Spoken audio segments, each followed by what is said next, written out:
Next है atomic mass, हमने discuss कर दिया वो क्या होता है। अब हम क्या करेंगे, डिस्कस करेंगे कि मॉलिक्यूलर मास क्या होता है, ग्राम मॉलिक्यूलर मास क्या होता है। तो जैसे एटम्स जो होते हैं उनका मास बहुत स्मॉल होता है, तो उसको हम कंपेयर करते हैं with the mass of isotope of carbon atom. वैसे ही जो मॉलिक्यूल्स होते हैं, जो एक्चुअल मासेस होते हैं मॉलिक्यूल्स के, मॉलिक्यूल्स क्या होते हैं, जब एक से ज्यादा एटम डिफरेंट एलिमेंट के भी हो सकते हैं, सेम एलिमेंट के भी हो सकते हैं, जब वो कंबाइन करते हैं तो वो मॉलिक्यूल्स बनाते हैं। तो जो एक्चुअल मासेस होते हैं मॉलिक्यूल्स के, वो भी बहुत ज्यादा क्या होते हैं, स्मॉल होते हैं। तो उसको भी हम जो है सिंपलेस्ट मेथड से वेट नहीं कर सकते, मेजर नहीं कर सकते। तो हम क्या करते हैं, जैसे हमने एटॉमिक मासेस को एक्सप्रेस किया था, रिलेटिव लिया था with the mass of carbon isotope of carbon atom, वैसे ही हम क्या करेंगे, जो मॉलिक्यूल्स का जो मास होता है, मॉलिक्यूलर मास, उसको भी हम एक्सप्रेस करेंगे relative to the stable isotope of carbon. जो कार्बन का जो स्टेबल आइसोटोप है कार्बन 12, उसके साथ उसको क्या करेंगे, रिलेट करेंगे मॉलिक्यूलर मास को भी, जिसका मास नंबर कितना होता है, कार्बन के जो 12 आइसोटोप होता है उसका मास कितना होता है, 12। तो मॉलिक्यूलर मास को कैसे डिफाइन करेंगे, the average relative mass of the molecule as compared to the mass of an atom of carbon 12। जो एवरेज रिलेटिव मास होगा, मॉलिक्यूलर मास होगा किसी भी मॉलिक्यूल का, वो हम कैसे कंपेयर करेंगे, वो कंपेयर करेंगे कि कितना वो हैवी है मास ऑफ कार्बन एटम, जो 12 कार्बन एटम जो हमने आइसोटोप लिया है उसका जो रिलेटिव मास होगा उसके साथ कंपेयर करके जो मास आएगा वो इसको क्या होगा, मॉलिक्यूलर मास। अगर हम दूसरे वर्ड्स में देखें तो एक और तरीके से एक्सप्लेन कर सकते हैं मॉलिक्यूलर मास को। मॉलिक्यूलर मास को हम एक्सप्रेस करते हैं, how many times a molecule of substance is heavier than 1/12 of the mass of atom of carbon। मतलब जब हमने कार्बन को डिवाइड किया है 12 पार्ट्स में, तो 1/12 पार्ट का जो मास आएगा, उस मास से वो जो मॉलिक्यूल है, कोई भी सब्सटेंस, वो कितना हैवी है, कितना हैवियर है, वो इसको क्या होगा, मॉलिक्यूलर मास होगा। जैसे हमने एटॉमिक मास लिया था, वैसे ही मॉलिक्यूलर मास भी है कि कितने टाइम एक मॉलिक्यूल सब्सटेंस का 1/12 part of mass of atom of carbon से हैवियर है, वही उसका क्या होगा, मॉलिक्यूलर मास होगा। लेकिन ये तो डेफिनेशन थी कि मॉलिक्यूलर मास क्या होता है, लेकिन मॉलिक्यूलर मास हम कैलकुलेट कैसे करते हैं, बहुत इंपॉर्टेंट है। हमेशा हमें मॉलिक्यूलर मास ही कैलकुलेट करना पड़ता है। तो मॉलिक्यूल्स किससे बने होते हैं, एटम से बने होते हैं। तो अगर हम हर एक एटम का जो एटॉमिक मास है उसको कैलकुलेट करेंगे, एटॉमिक मास का सम कर देंगे, जितने भी एटम्स इन्वॉल्व होंगे उनका सम क्या होगा, उसका मॉलिक्यूलर मास। एग्जाम्पल लेकर डिस्कस करते हैं। जैसे अगर हमारे पास एक मॉलिक्यूल है मीथेन का, CH4 मीथेन, तो इसमें कार्बन के एटम भी हैं और हाइड्रोजन के एटम भी हैं। कार्बन का एक एटम है और हाइड्रोजन के 4 एटम हैं।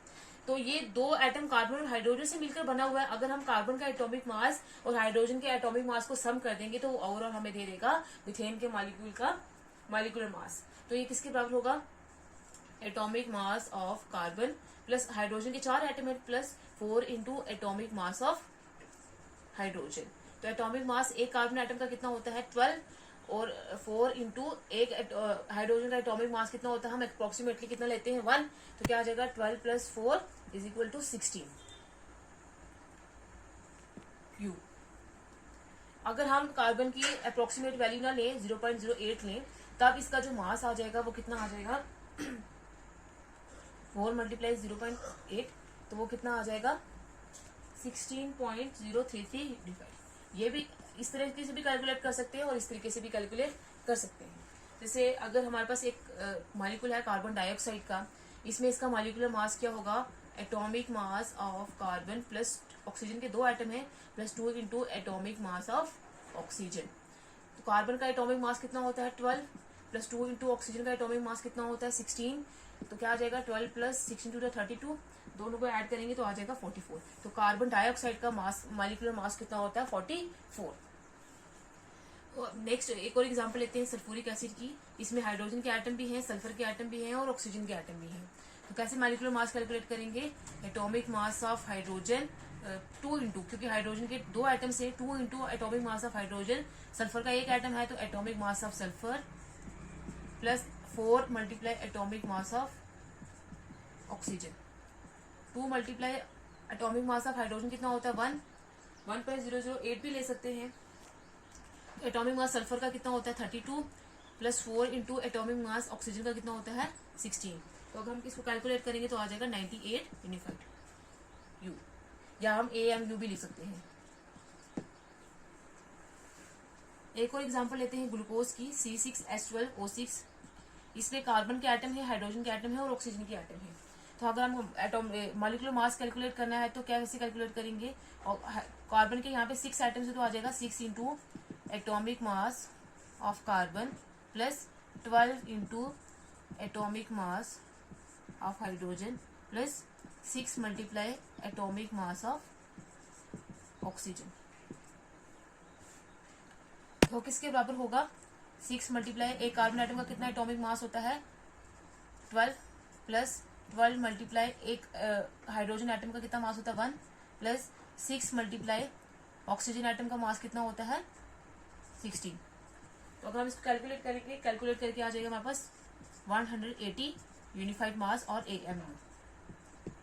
वैसे ही सभी मॉलिक्यूल्स का हम ऐसे मास कैलकुलेट कर सकते हैं, सिर्फ हमें एटॉमिक मास पता होना चाहिए कि एक इंडिविजुअल एटम का एटॉमिक मास कितना होता है। फिर हमने देखना है कि वो कितने नंबर में प्रेजेंट है, तो उसको हमने मल्टीप्लाई कर देना और सभी एटम का जो एटॉमिक मास है उसको हमने सम कर देना है, तो हमारे पास क्या आ जाएगा? मॉलिक्यूलर मास आएगा। जैसे सोडियम हाइड्रोक्साइड है NaOH, इसमें सोडियम है, ऑक्सीजन है और हाइड्रोजन है, तो इसका मॉलिक्यूलर मास क्या होगा? Atomic mass of sodium plus atomic mass of oxygen plus atomic mass of hydrogen. Atomic mass sodium का कितना होता है 23 प्लस एटॉमिक मास ऑक्सीजन का कितना होता है 16 प्लस एटॉमिक मास हाइड्रोजन का कितना होता है 1। तो अगर हम इसको कैलकुलेट करेंगे तो आ जाएगा 40। मैक्सिमम टाइम्स क्या होता है कि जो एटॉमिक मास होता है किसी भी एलिमेंट का, वो एटॉमिक नंबर के क्या होता है डबल होता है। जैसे कार्बन का एटॉमिक मास कितना होता है, एटॉमिक नंबर कितना होता है 6, तो इसका एटॉमिक मास 12 होता है। ऑक्सीजन का एटॉमिक नंबर क्या होता है 8, तो इसका एटॉमिक मास 16 होता है। नाइट्रोजन का एटॉमिक नंबर होता है 7, तो उसका एटॉमिक मास कितना होता है 14।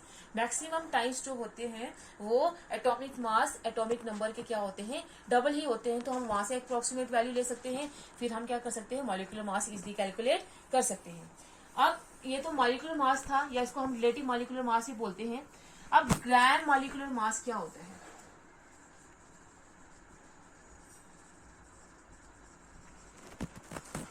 ग्राम मॉलिक्यूलर मास क्या होता है? Quantity of substance whose mass in grams is numerically equal to the molecular mass.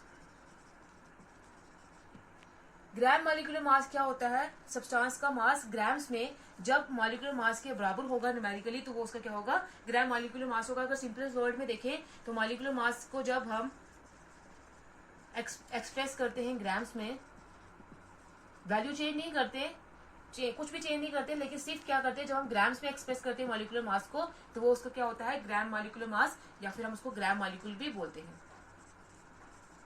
जैसे अगर ऑक्सीजन एटम का जो मास है वो कितना होता है ऑक्सीजन मॉलिक्यूल का O2 का, एक ऑक्सीजन एटम का मास कितना होता है 16, तो 2 का कितना होगा 2 × 16 इज इक्वल टू 32।